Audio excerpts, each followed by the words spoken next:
Time now for our PIX panel. Joining me this week, PIX Politico reporter Henry Rosoff and reporter for Politico, Jeff Coltin. So great to have both of you here. Good morning. Big week, guys. A lot to talk about. So let me begin with the former president in court. Henry, you spent the better part of the week in Lower Manhattan at this court case, right? Former President Trump and this fraud trial now underway.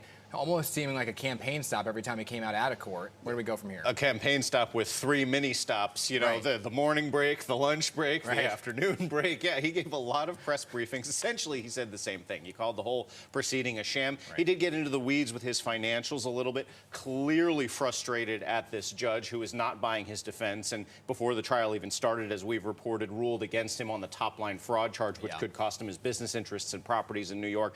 But the judge is being openly skeptical against all of his arguments, clearly enraging the defense, enraging the former president, and really feeding into this campaign-style appearance for 3 days that the Attorney General called a stunt. Right, because you need to do a lot of fact-checking while he was talking as well. Yeah, I mean, forget the Iowa State Fair. He doesn't need to be on the ground with the other candidates. This is, I mean, in a crazy situation, this is helping him.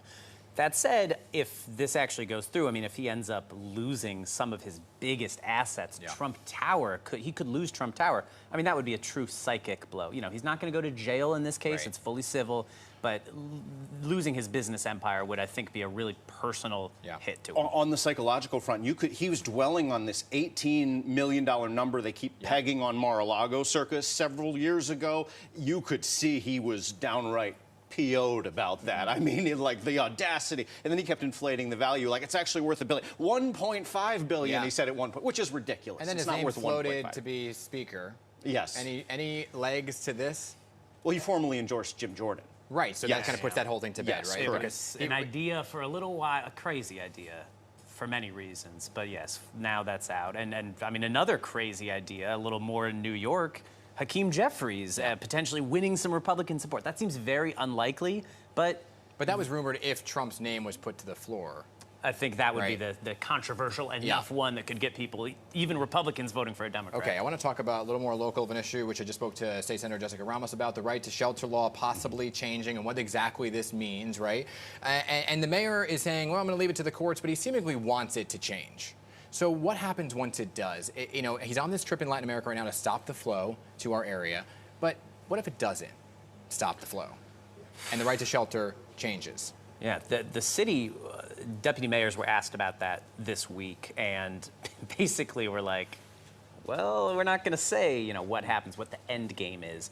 But logically, it would seem that the end game is that the city could basically say, sorry, you can't have shelter. Right, which would then lead to... And now people could sue the city, and that's why they're avoiding that.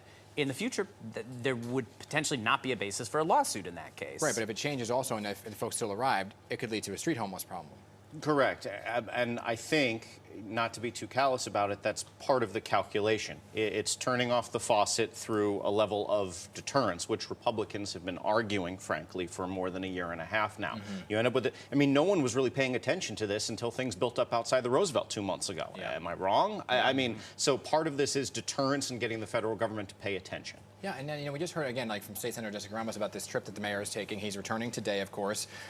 What exactly the point was and where exactly the money came for the trip. Now, he says he paid his own way for him, but there was still a team that went with him, right? And so what's the end game here on this mission? Because so far, it seems like there's a lot of handshakes, a lot of jerseys being kind of passed back and forth. Listen, he's in Puebla, Mexico, which is a hotbed of immigration to New York. But, like, there's current New Yorkers from Puebla. It seems like it's almost a campaign stop saying, hey, you know, New Yorkers from Puebla, I recognize you, I'm here with you.